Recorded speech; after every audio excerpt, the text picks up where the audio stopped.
CID को बुलाना पड़ेगा।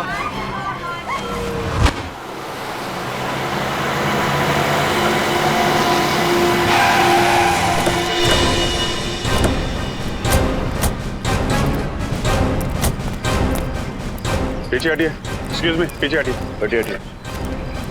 किसने फोन किया था? सर मैंने फोन किया था। माय गॉड, इतना सारा खून। क्या हुआ, क्या था? सर बच्चा तेजी से भागता हुआ आया, साइकिल से टकराया और बेहोश हो गया। कहाँ पे? आइए सर मैं बताता आपको। सर इस तरफ। इधर से आ रहा था बच्चा? सर इस तरफ से आ रहा था। ओके।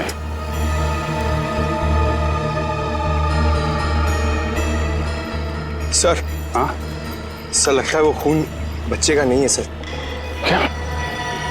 खून बच्चे का नहीं है? नहीं सर, उसके शरीर पे कोई चोट के निशान नहीं है। तो फिर ये खून आया कहाँ से?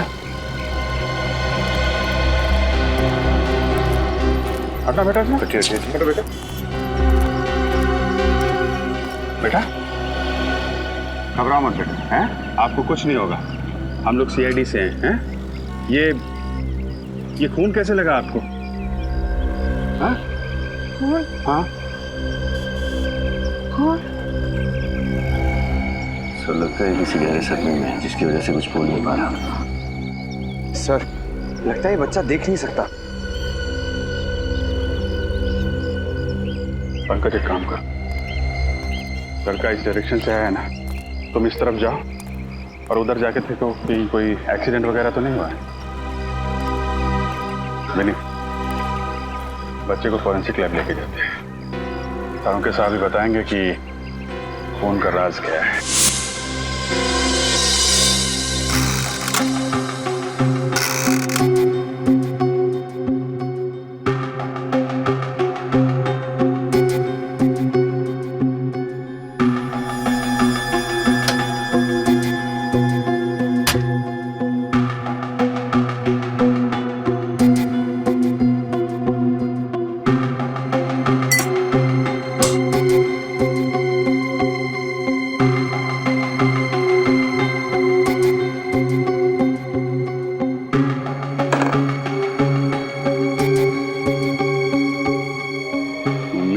सर बच्चे की टी शर्ट पे पाया गया खून किसी इंसान का ना हो। हाँ अभिजीत, हेमोटेस्ट टेस्ट करते हैं, उसे पता चल जाएगा।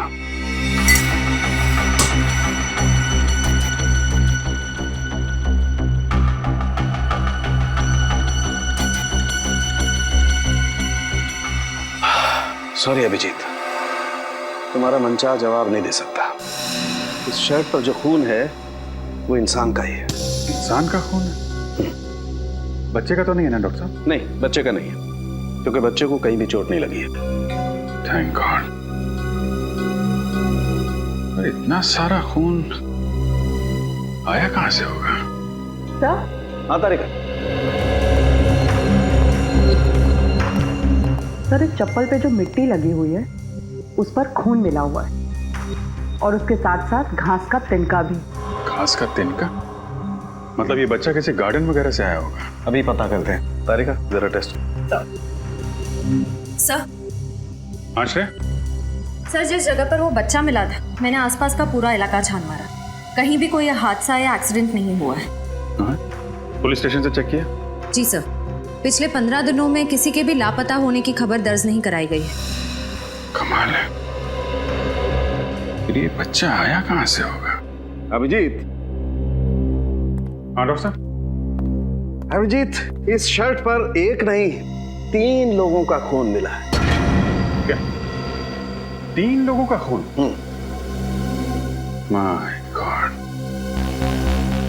मतलब 3 लोग जख्मी हुए हैं या फिर मारे गए। अभिजीत। हाँ तारिका?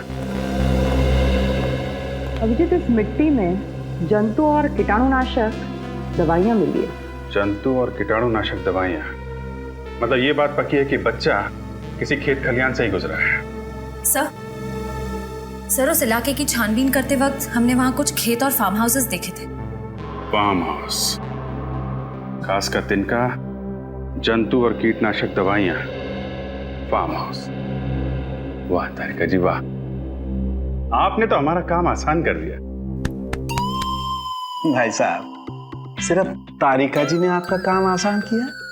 नहीं, ये ऐसा मैंने कब कहा? नहीं, लेकिन आपने ये भी तो नहीं कहा कि सालूखे ने कुछ किया है। सालूखे साहब, आप भी बिल्कुल क्यूट बच्चों की तरह बुरा मान जाते हो यार। तारिका, ये अभिजीत मेरी तारीफ कर रहा था कि मेरी टांग खींच रहा था? अरे सर, आप भी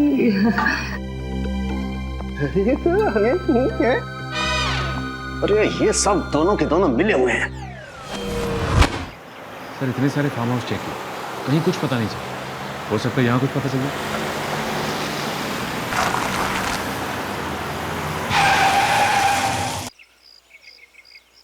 फार्म हाउस के अंदर गाड़ी पार्क्ड है, लगता है कोई है अंदर। चलो देखते हैं।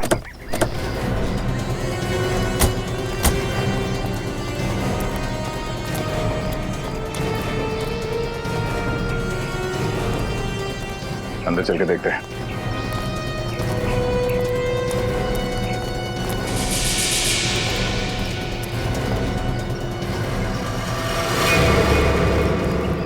अरे ये तो इसी छोटे बच्चे की चप्पल लगती है। लगता है हमारी तलाश यहीं पे खत्म होगी। चलो सावधान रहना, कोई अभी भी अंदर हो सकता है।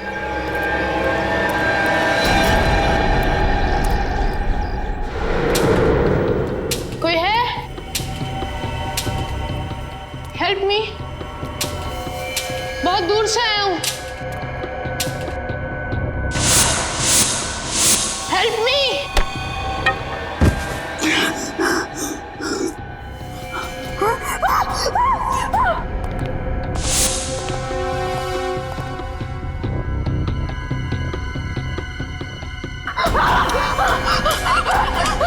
बचाओ बचाओ।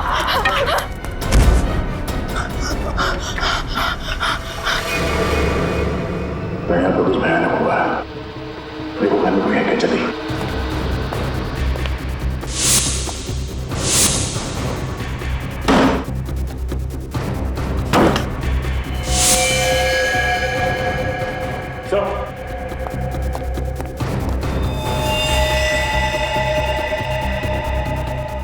चार लाशें एक घर में।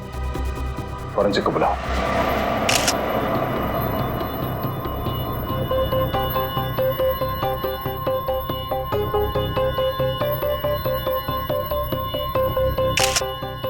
पीठ पर गोली लगी है। कम से कम 2-3 घंटे हुए होंगे इसे मरे। एक काम करो, इस घर की अच्छी तरह से तलाशी लो, एक भी सुराग छूटना नहीं चाहिए। ये है वो 2 लाशें।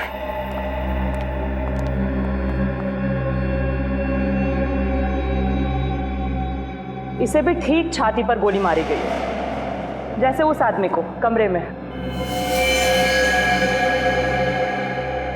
यानी डॉक्टर सालों के ठीक बोल रहे थे। तो बच्चा यहाँ इन लाशों से टकराया होगा, जमीन पे गिरा और इन्हीं का खून उसके कपड़ों पे लग गया।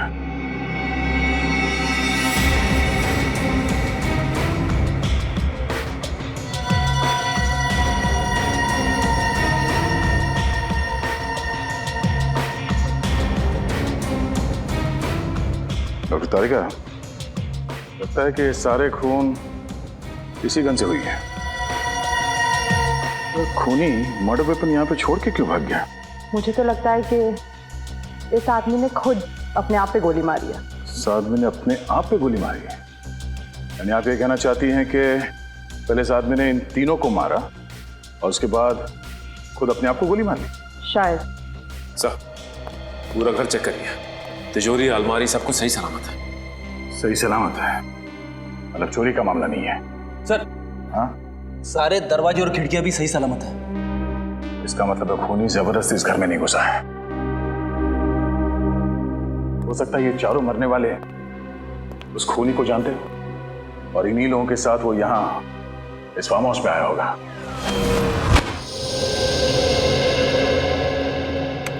अरे क्या बात है डॉक्टर साहब, आज अकेले ही? क्यों, बहुत तकलीफ हो रही है? लैब अच्छी नहीं लग रही होगी, सुनी सुनी लग रही होगी। तारिका जी नहीं है ना? नहीं, मेरे वो मतलब नहीं था सर। अरे मैं जानता हूँ तुम्हारा मतलब यार, तुम बोलते कुछ और हो, तुम्हारे मन में कुछ और होता है। अरे सर, मैं इन चारों लाशों के खून के पीछे का मतलब जानने आया हूँ। आपको मालूम है तो बता दो बस। तुम मुझसे क्यों पूछ रहे हो भाई? जाकर के तारिका जी से पूछ लो, वो बता देंगी तुम्हें सब कुछ। सर आप तो बुरा मान गए। सारी दुनिया जानती है डॉक्टर सालुंखे के बगैर सीआईडी में आज तक एक केस भी सॉल्व नहीं हुआ है। अब आया ऊंट पहाड़ के नीचे, है ना? ऐसे बोला करो, अच्छे लगते हो। आओ बताता हूं। अभिजीत, ये जो चारों लाशें हैं, इनमें रायगर मोर्टिस अभी सेट होना शुरू हुआ है। लाशें अभी अकड़ना शुरू हुई हैं और मेरे ख्याल से इनकी मौत सवेरे 7 से 9 बजे के बीच में हुई है। और ये बैलिस्टिक रिपोर्ट क्या कहती है? गोली इसी गन से चली है।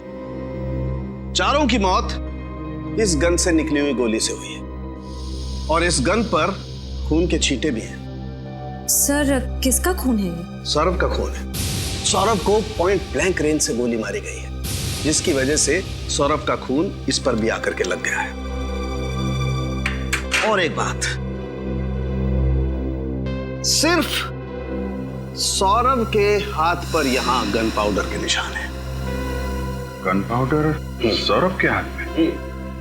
तो आप ये कहना चाहते हैं कि सौरभ ने इन तीनों को गोली मारी और फिर खुद आत्महत्या कर ली? नहीं, मैं खुद कुछ नहीं कहना चाह रहा हूं। जो सबूत हैं वो कुछ कहना चाह रहे हैं।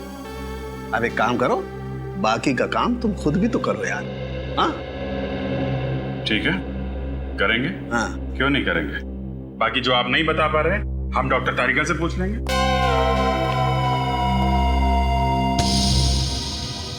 पूर्वी, इस सौरभ के पास से जो गन मिली थी उसके बारे में क्या पता चला? किसकी थी वो गन? वो गन इसी के नाम पे रजिस्टर्ड थी। वो गन सौरभ के नाम पर ही रजिस्टर्ड है। और फिर सालुंखे को जो गन पाउडर के ट्रेसेस मिले वो भी सौरभ की उंगलियों पर।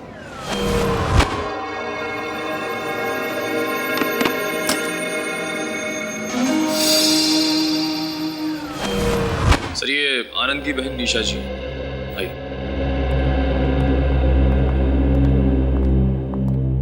आइए निशा जी, देखिए हम आनंद और उसके दोस्तों के बारे में कुछ जानना चाहते हैं ताकि हमें केस सॉल्व करने में मदद मिले। सर ये सब लोग कॉलेज के दोस्त थे और बहुत सालों के बाद मिलने वाले थे, इसीलिए इन लोगों ने प्लान बनाया था कि सौरभ के फार्म हाउस पे जाएंगे। निशा जी, आपने आखिरी बार आनंद से बात कब की थी? आनंद से मेरी लगभग 1 हफ्ते पहले बात हुई थी, लेकिन हाँ, यश का 2 दिन पहले ही मुझे फोन आया था और उसी ने मुझे बताया कि ये लोग फार्म हाउस पे पार्टी करने जा रहे हैं। यश? ये यश कौन है? सर यश भी उन लोगों का दोस्त है और ये सब लोग मिलकर उस दिन फार्म हाउस पर गए।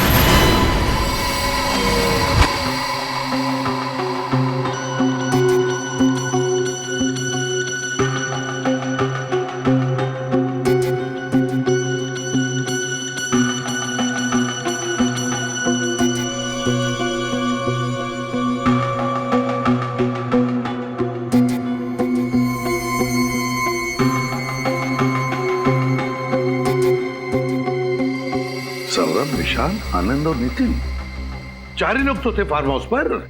4 नहीं सर, 5 लोग थे। 5? मतलब? यश भी तो था सर। यश भी इनके साथ था?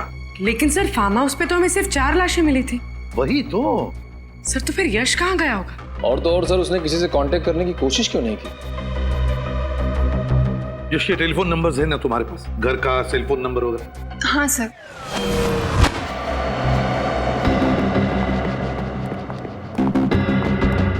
ये देखो, कोई सुराग मिला डॉक्टर तारिका? पता नहीं कितने काम का है, लेकिन थोड़ा अजीब जरूर है। क्यों? अजीब क्या है? इस बाल की लंबाई देखो। यहाँ पर जितने भी लोग मरे थे उनमें से किसी के भी बाल इतने लंबे नहीं थे।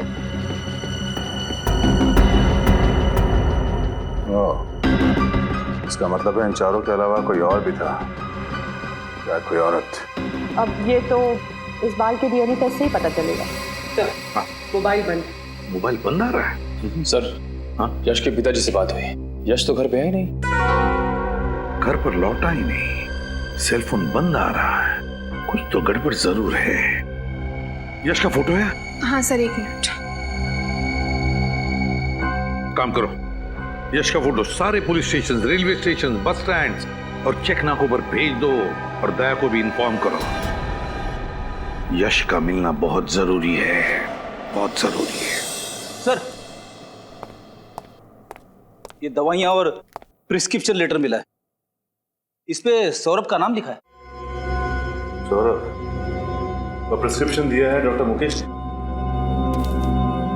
ये दवाई दिखाइए। ये दवाइयाँ तो अक्सर उन लोगों को दी जाती है जो डिप्रेशन और टेंशन के शिकार होते हैं। वाह, तो सौरभ को किस बात की टेंशन थी, अब वो तो ये डॉक्टर मुकेश ही बताएंगे।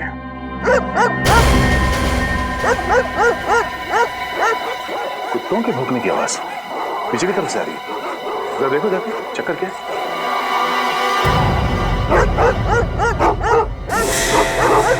भौंकने की आवाज इधर से आ रही है, किस तरफ?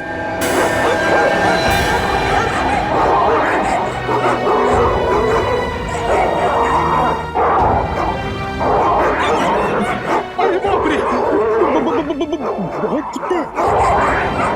फ्रेडी, लेकिन डरने की जरूरत नहीं, वहां पे कुछ है।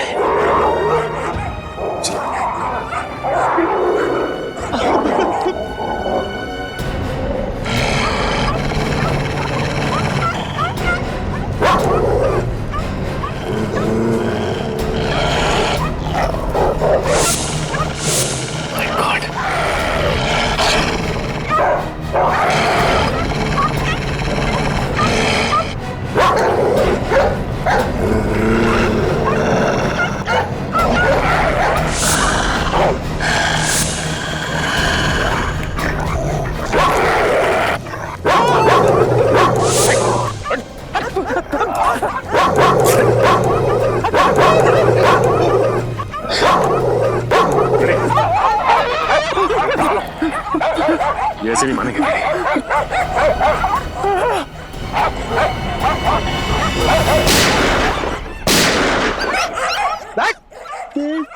फ्रेडी से टक्कर।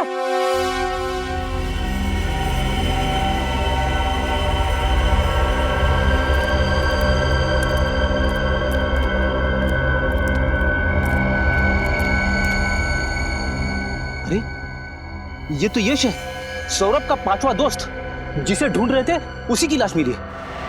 हाँ फ्रेडी, हमें लग रहा था कि ये यश अपने दोस्तों का खून करके भाग रहा है, लेकिन ये तो अपनी जान बचाने के लिए भाग रहा था।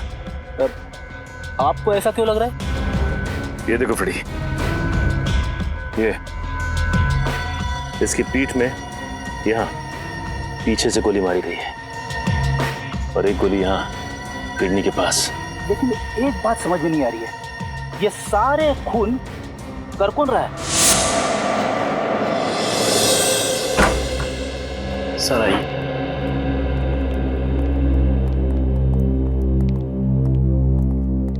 सर, सीआईडी ऑफिसर साहब से मिलना है। मैं बाद में बात करता हूँ, बैठिए।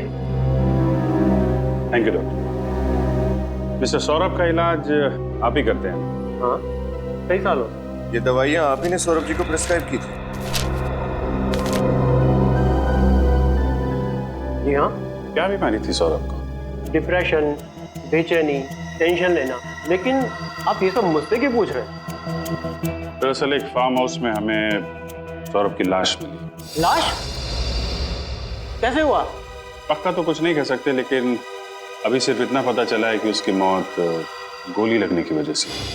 गोली चलाई गई उस पर? सिर्फ उनका ही नहीं, उनके 4 दोस्तों का भी खून हुआ और हमें शक है पहले उन्होंने उन चारों की जान ली, फिर अपने आप को भी मार लिया। मुझे नहीं लगता कि सौरभ ने किसी का खून किया होगा। मैं कई सालों से उसका इलाज कर रहा हूँ और उसकी हालत में काफी सुधार था। लेकिन पूरी तरह से तो ठीक नहीं हुआ। लेकिन उससे ऐसी कोई बीमारी नहीं थी कि इंसान उस बीमारी में किसी का खून कर दे। उसकी दवाइयों का भी कोई साइड इफेक्ट नहीं था। लेकिन सर, वो तो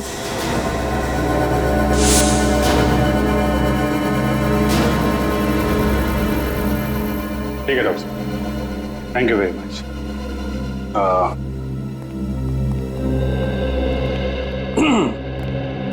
छोड़ने नहीं चलोगे?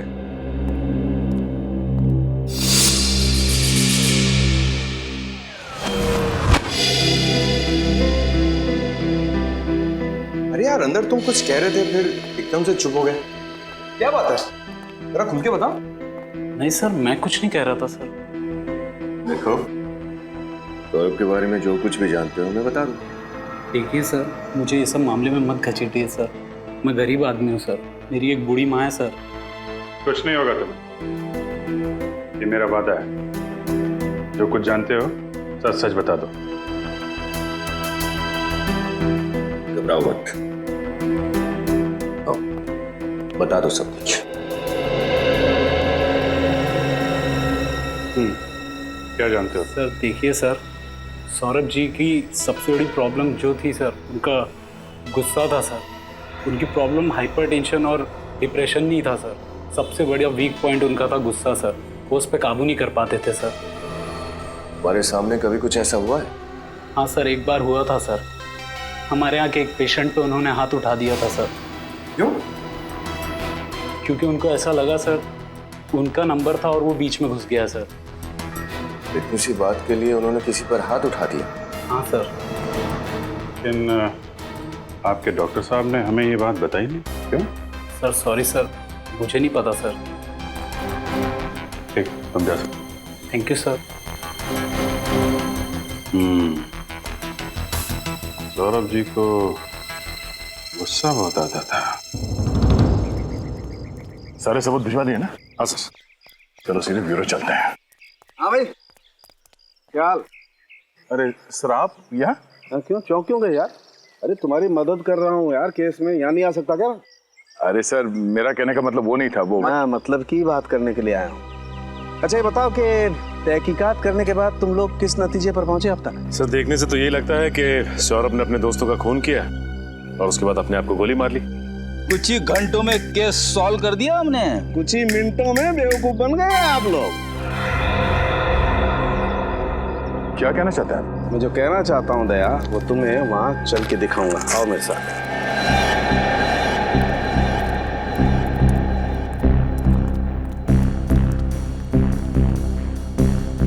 यही जगह है ना जहां पर सौरभ की लाश थी?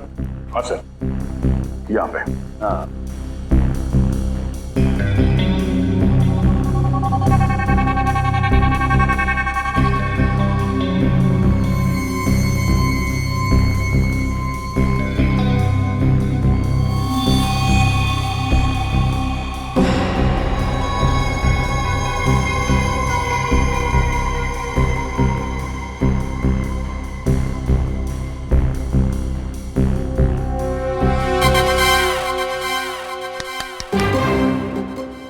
सौरभ बन जा।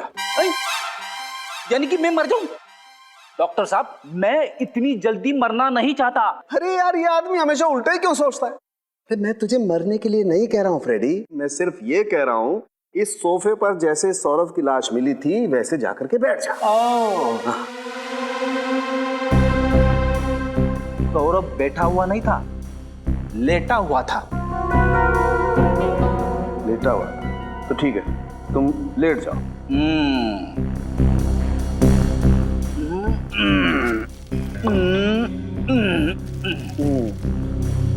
ऐसे ही लेटा हुआ था दया? ये पैर ऐसे ऊपर? हाँ। और गर्दन ऐसे पीछे? पीछे की तरफ। ओह। दया, अगर किसी इंसान को अपने आप को गोली मारनी होगी तो स्वाभाविक रूप से उसे थोड़ा सा आगे की तरफ झुकना पड़ेगा। खड़े, आगे की तरफ झुक।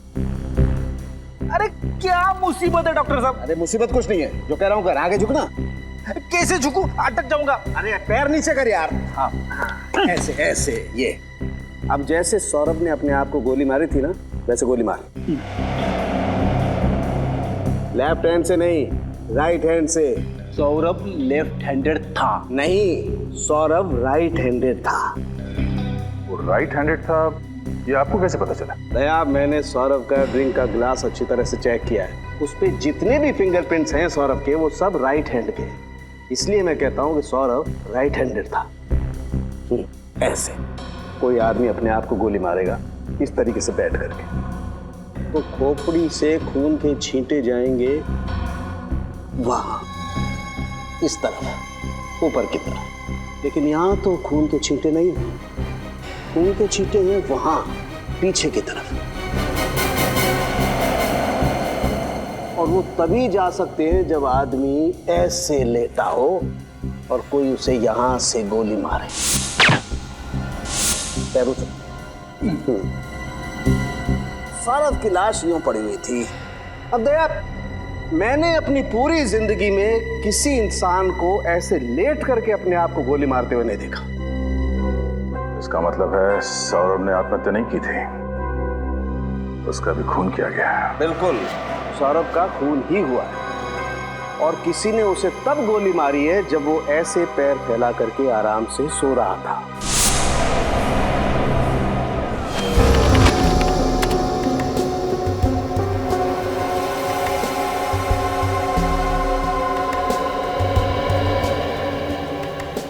अभिजीत, सौरभ और यश के जूतों में मिली मिट्टी मैच नहीं करती है, अलग अलग है। मतलब यश का भी खून सौरभ ने नहीं किया है, वो नहीं कोई और ही है। सर, फार्म हाउस में जो बाल मिला था उसकी डीएनए रिपोर्ट आ चुकी है। ये बाल किसी लड़की का है। वाह कारिका जी वाह, आप कुछ ना कुछ नया मोड़ लेके आती है केस में, कैसे कर लेती है? नमस्ते। नमस्ते नमस्ते क्या कारिका जी आप कुछ समझाती क्यों नहीं है? अरे मैं क्या। अच्छा छोड़िए, क्या क्या पता चला इसे डीएनए रिपोर्ट से? ये लड़की का डीएनए उन 5 मरे हुए लोगों में से एक आनंद के डीएनए से मैच करता है। आनंद के डीएनए से? यानी उसकी कोई रिश्तेदार? आनंद की तो सिर्फ एक ही रिश्तेदार है, उसकी बहन निशा। निशा? लेकिन सर जब निशा ब्यूरो में आई थी तब उसने बताया नहीं था कि वो भी फार्म हाउस गई थी।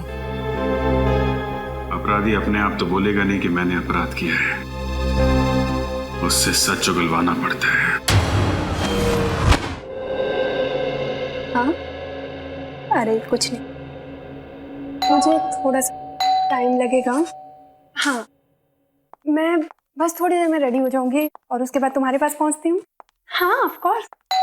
अरे तुझे याद है लास्ट टाइम हम लोग गए थे, कितना मजा आया था। वो सब लोग इस बार भी आ रहे हैं ना? पक्का? ओह वाह, फिर तो बहुत मजा आएगा। अरे हाँ पापा, तुम लोग पहुंचो, मैं बस 5 मिनट में पहुंचती हूँ। कहाँ जा रही निशा जी? पहले 2-4 बातें हमसे कर लीजिए, फिर हम भी चलते हैं पार्टी में। पार्टी? What nonsense. हम तो सेंस में है मैडम, लेकिन आपको देख के लगता है कि आप अपने होश खो बैठी। आप कहना क्या चाहते हैं?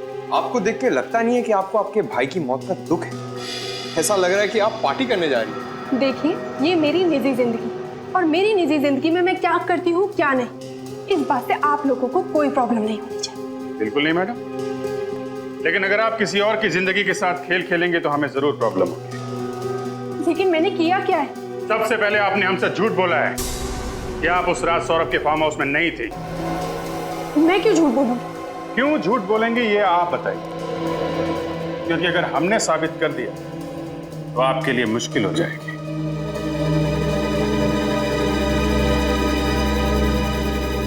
बोलिए बोलिए बोलिए, आराम से बोलिए।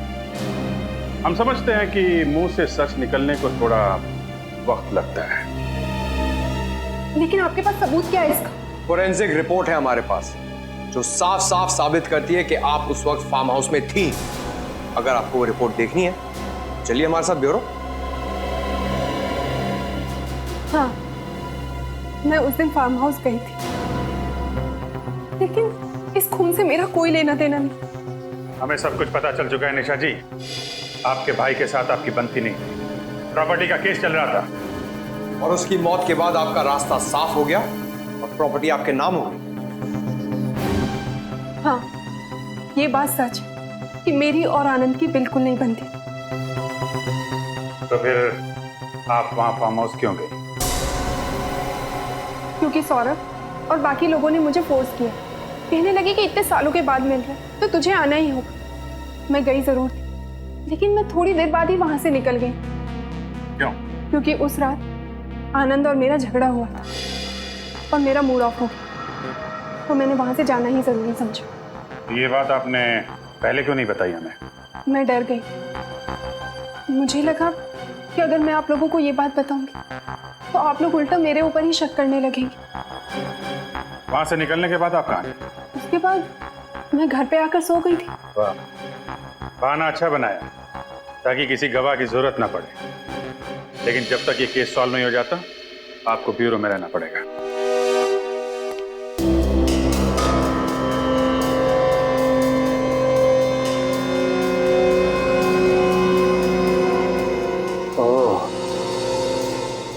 तारिका। हाँ सर। ये देखो। खून की छींटे सर? नहीं तारिका, ये खून के छींटे नहीं है, ये ऊपर से टपकी हुई खून की बूंदे हैं। मतलब? छींटे अगर होते हैं तो ऐसे फैल जाते हैं, लेकिन ये ऊपर से टपकी हुई खून की बूंद है। मुझे लगता है वो बच्चा उस हॉल में आया होगा और किसी चीज से या किसी लाश से टकरा के गिर गया होगा, और ये केन भी उसके हाथ से छूटकर जमीन पे गिर गई होगी, और खूनी के कहीं कोई जख्म होगा जिसमें से खून टपक रहा होगा। खूनी बाय द वे इस केन के पास आया और उसके जख्म में से 2 बूंदें खून की टपक के यहाँ लग गई। हम इस खून को चेक कर लेते हैं जैसे बाकी के खून का सैंपल लिया था, फिर मैच करके देखेंगे आखिर ये खून है किसका।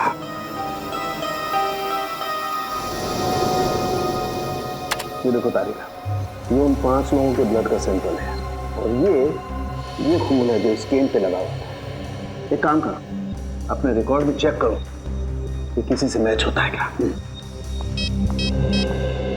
हेलो अभिजीत। हाँ डॉक्टर साहब, छड़ी पे जो खून मिला था क्या पता चला उसके बारे में? अभिजीत, ये खून उन 5 मरने वालों में से किसी का भी नहीं है। फिर तो निशा का ही होगा। नहीं, निशा के खून से भी मैच नहीं होता। वो क्रिमिनल रिकॉर्ड में चेक करके देखा? वो भी देख लिया, लेकिन रिकॉर्ड में किसी से मैच नहीं हो रहा है। कमाल है, सौरभ को खूनी समझ रहे थे, वो खूनी नहीं निकला। निशा भी बेकसूर है, तो फिर खूनी है कौन?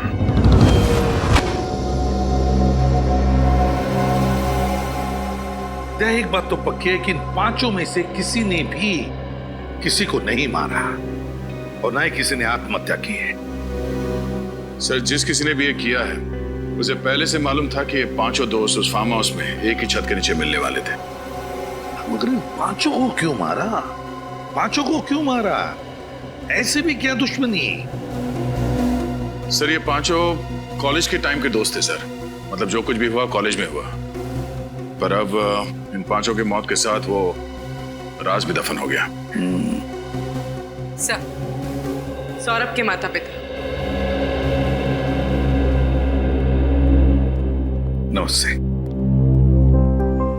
माफ कीजिए हमें, हम आप लोगों को थोड़ी तकलीफ दे रहे हैं। बात यह है कि आपके बेटे के खूनी तक पहुंचने के लिए हमें आपकी थोड़ी मदद चाहिए। क्या आपके बेटे का किसी के साथ कोई झगड़ा वगड़ा था? किसी से कोई दुश्मनी? नहीं, दुश्मनी का तो सवाल ही नहीं उठता। बहुत शांत स्वभाव का था सर वो, किसी से ज्यादा बातें भी नहीं करता था वो। अच्छा ये बताइए कि आपका बेटा सौरभ डॉक्टर मुकेश के पास इलाज के लिए जाता था? जी हाँ। लेकिन क्यों? अपने चिड़चिड़ेपन, टेंशन और नींद ना आना, इसके लिए।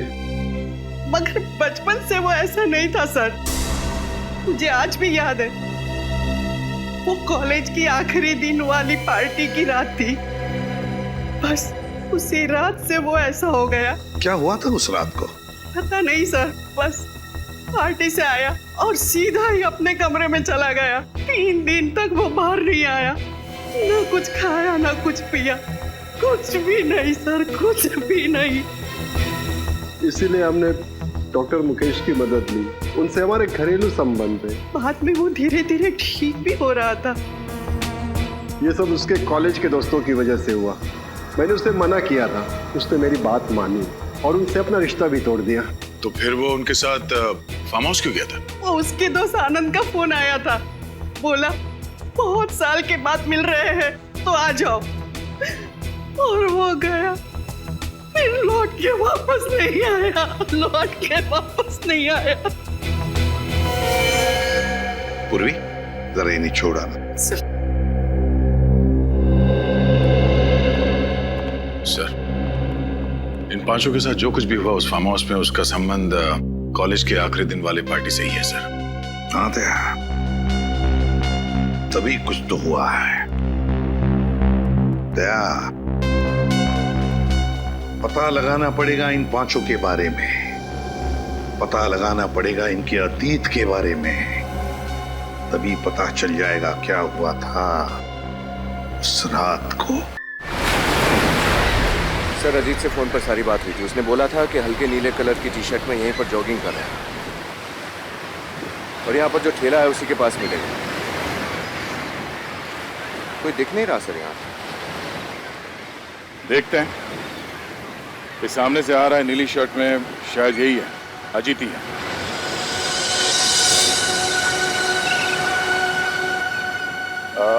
मिस्टर अजीत। जी हाँ, आप लोग सीआईडी से? जी।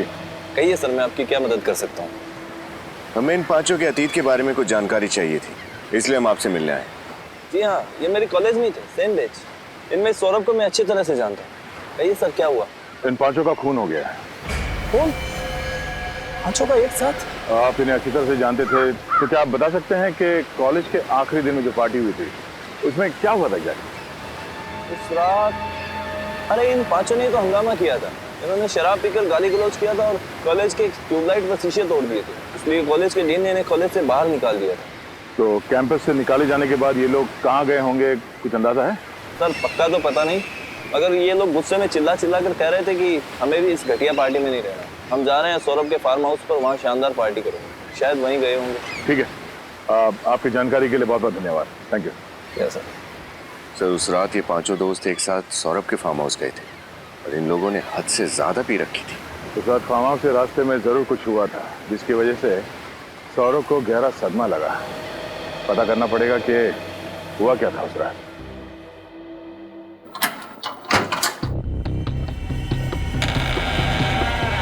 खूनी मेन दरवाजा खोलकर हॉल के अंदर आया,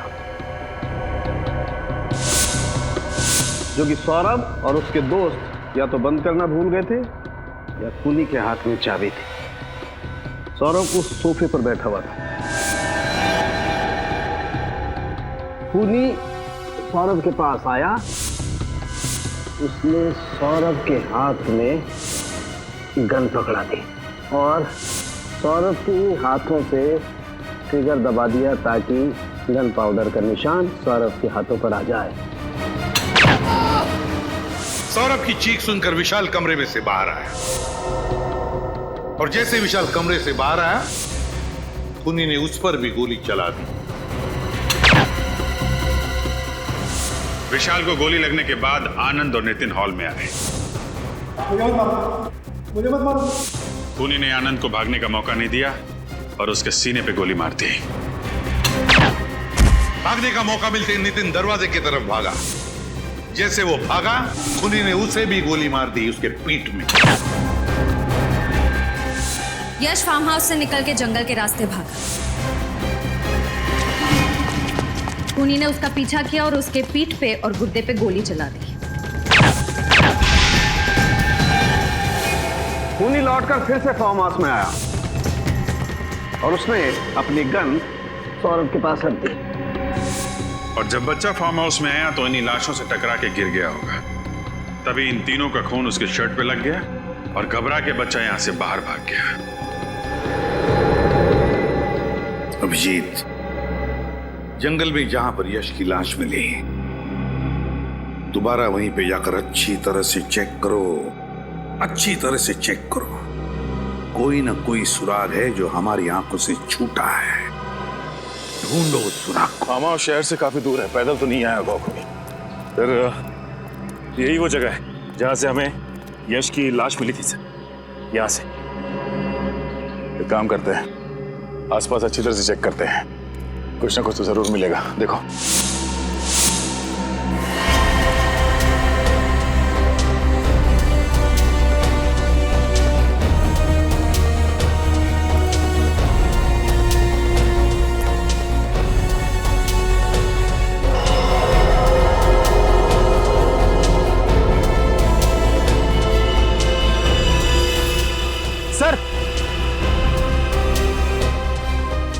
पड़ी?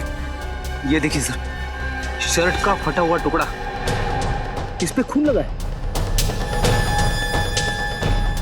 हाँ, इसका मतलब वो खूनी यहां से भागा होगा और हड़बड़ी में उसका शर्ट इस झाड़ में फंस गया और उसे पता तक नहीं चला। सर, हाँ सचिन, ये देखिए सर,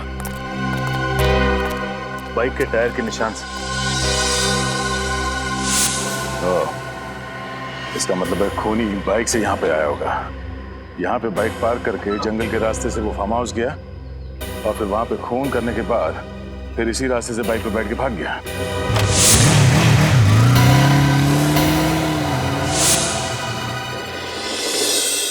ओके।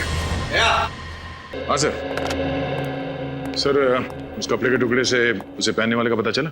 देखो दया, कपड़ा किसने पहना था, खूनी कौन है, ये ढूंढना आप लोगों का काम है। मेरा काम है जो सुराग और सबूत मिले हैं उनकी जांच करके हकीकत आप लोगों के सामने रख दें। तो सर फिर इस सुराग से क्या हकीकत सामने आई है? इस कपड़े पर सौरभ के खून के अंश पाए गए और इस कपड़े पर मर्क्यूरी और कोयले के अंश भी मिले। कोयला और मर्क्यूरी? शायद मेरे पास इसका जवाब है। जब हम नक्शे में फार्म हाउस ढूंढ रहे थे तब मेरी नजर यहाँ पड़ी। एक कोयले का खान है यहाँ पे, फार्म हाउस के रास्ते पे। सर यानी कि ये खूनी कोयले की खदान में काम करता होगा या फिर उसके आसपास रहता होगा। सचिन, 5 दोस्तों की मौत हुई। उनके एक और दोस्त अजीत का कहना है कि कॉलेज की पार्टी के बाद वो 5 सौरभ की गाड़ी में फार्म हाउस जाने के लिए रवाना हुए थे और सर उसके अगले ही दिन ये आर्टिकल छपा था। जेपी मार्ग में हुई दुर्घटना। एक तेजी से आती कार ने राह चलते आदमी को टक्कर मार दी जिसकी जगह पे मौत हो गई। जेपी मार्ग तो ये फार्म हाउस के रास्ते पे पड़ता है। हाँ सर, और इन लोगों के निकलने के ठीक 45 मिनट बाद ये एक्सीडेंट हुआ था। सर हो सकता है कि ये सौरभ शराब के नशे में धुत होकर गाड़ी चला रहा और उसका एक्सीडेंट हो गया। हाँ, और इसीलिए उस हादसे के बाद वो गुमसुम हो गया और 3 दिन तक वो अपने कमरे से बाहर नहीं निकला। सो ये देखिए, इसमें यह भी लिखा हुआ है कि मरने वाले का 12 साल का बेटा इस एक्सीडेंट का चश्मदीद गवाह था, लेकिन गाड़ी चलाने वाला और उसके साथी वहां से भाग गए और कभी कानून के हाथ नहीं लगे। एक बात और सर, जिस आदमी का एक्सीडेंट हुआ था वो विजयनगर बस्ती में रहता था। विजयनगर बस्ती, और वो भी इस कोयले के खान के पास ही है।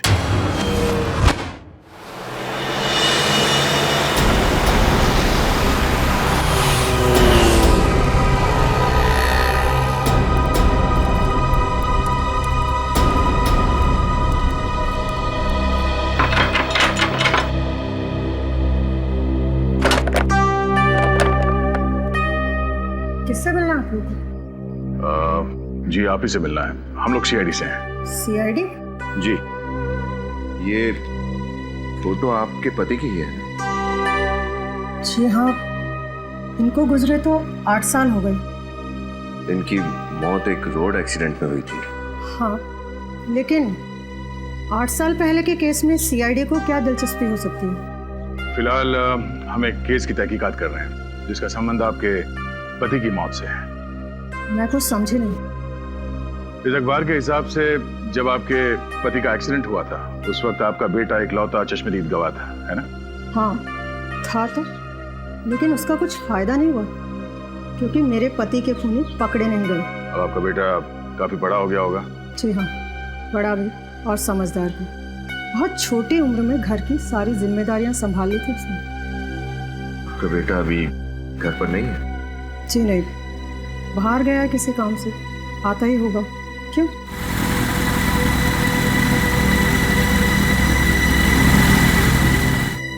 ये लीजिए, आ गया मेरा बेटा। सीआईडी।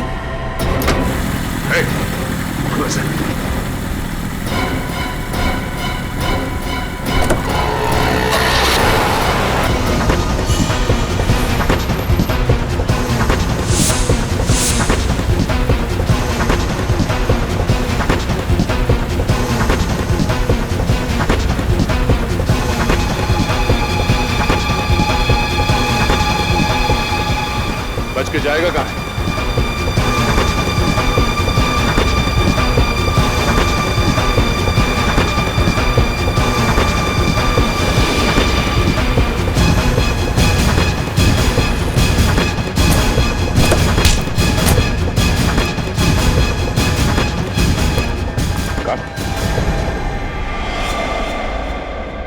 सर ये तो डॉक्टर मुकेश का असिस्टेंट है। हमारा इलाज नहीं करोगे? हाँ?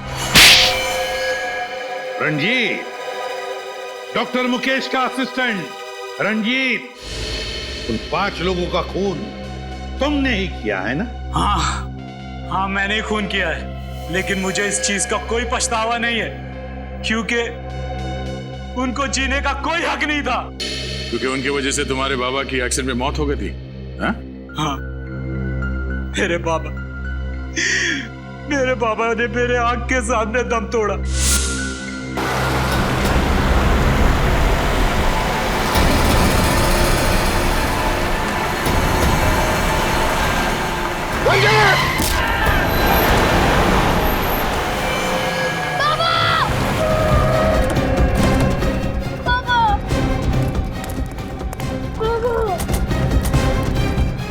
बाबा को मार दिया, मेरे बाबा को मार दिया। बाबा, बाबा।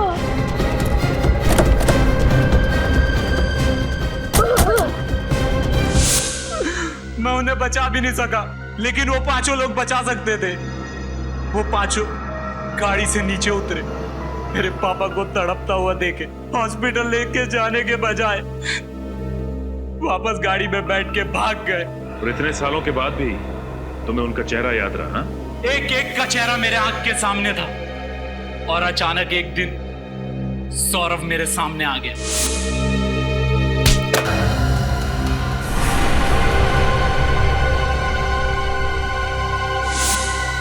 और मैंने उसे फौरन पहचान लिया और मैंने उसका पीछा किया। पीछा करने के बाद पता चला कि वो डॉक्टर मुकेश के पास अपना इलाज करवाता है। और इसीलिए बतौर असिस्टेंट तुमने डॉक्टर के यहाँ पे नौकरी कर ली? हाँ, एक दिन मेरे हाथ सौरभ की फाइल लगी, जिसमें सौरभ ने एक्सीडेंट वाली बात कही थी, और उसने डॉक्टर से कहा था कि उस एक्सीडेंट की वजह से मेरे बाबा की मौत हो गई। और फिर मेरा शक यकीन में बदल गया। और फिर तुमने बदला लेने का प्लान बनाया? हाँ, मुझे पता चल गया कि ये 5 दोस्त फार्म हाउस पे मिलने वाले हैं, तो मैं इसलिए वहां पहुंच गया। और सुबह तक इंतजार किया कि कब सब सो जाएंगे और तुम अपना बदला ले लो। पर सौरभ की गन वो तुम्हें मिली कहां से? एक दिन पहले जब सौरभ क्लिनिक आया था, मैंने उसकी चाबी चुरा ली और फिर गाड़ी में से गन, फिर चाबी मैंने टेबल पे हिसाब से रख दी थी। सब कुछ प्लान के मुताबिक चल रहा था, फिर भी आप लोगों को पता चल गया। तुम्हें क्या लगा इतना आसान है सीआईडी को बेवकूफ बनाना? 5 लोगों के खून करने के बाद भी तुम्हें कोई पछतावा नहीं? मेरे पापा को मारने के बाद उन्हें कोई पछतावा हुआ? मुझे अनाथ करके वो लोग चैन की जिंदगी जी रहे थे। यह अन्याय था और मुझे न्याय चाहिए था। न्याय। तुम्हारे बाबा के साथ जो कुछ भी हुआ उसका हमें जरूर अफसोस है, लेकिन किसी की जान लेने का तुम्हें कोई हक नहीं। कानून को तुमने अपने हाथ में ले लिया, 5 लोगों का खून किया, अब तुम्हें तो फांसी ही होगी, फांसी।